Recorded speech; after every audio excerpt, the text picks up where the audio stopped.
E ko blay step ye pi wa ro ki pralog ki was nyao suk wo up ye ki kubor wa phala ha new channel ki kubor wa phala ki wa kwa open nyao chapi ne step wa yo kem ki pulit ya wa to wa da thangan chawa palat hadien wa chet khichdi u hei por wa psia to u ha iwi iyung te tons dangi chi ki kubor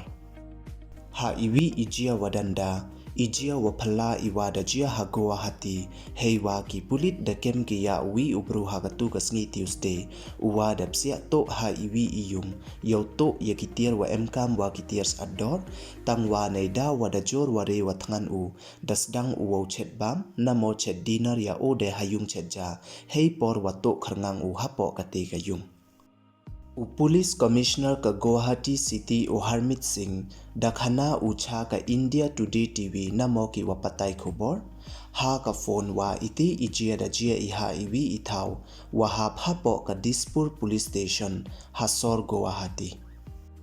katkam wa ongda ki pulit ka Sor Guwahati ute uwato dapsia uha iwi iyung wa emha hengera bari area tangwa heitha wo to usmat depte yut u dasdang u chet ya ka wi ka jaitbaam ka watip kam ka khichdi hakamra chetja namo kitchen yong kati ka yung yo pen khre dinner ya ode heiwa mande em ki jan yung jansem namo ki wa chongchnong watip we yo ne chem ya uni ubru dapen tip ki cha ki pulit hade neite ki pulit da kem ki ya ute wato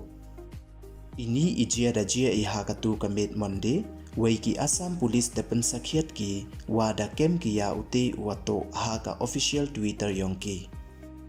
ki Assam Police the tweet ki kamni the curious case of a serial burglar despite its many health benefit turns out cooking khichdi during a burglary attempt can be injurious to your well-being. The burglar has been arrested and Guwahati police is serving him some hot meals. Iwamut kani to ka case yong uwato hajrong ki mentoy wa bon ya kamet kaphat dapan man ye chet khichdi hei por wapsia to wa ye wokta ye longbru manbru ute uwato da cha kem u wei ki pulit ka Sor Guwahati dapan chitom ki o katkam ka ai Tedu kini don hi ki kubor wa phala ki wa kwa open snyao chapi ne step yi kubor da poi chwa kut e kuble ye pi wro snyao ba hamda mu ye subscribe your new channel khanang wa yo pten cho pi yo yi kubor wa thame hek tin panar kuble chibon sngi wa su ko comment pi wa ro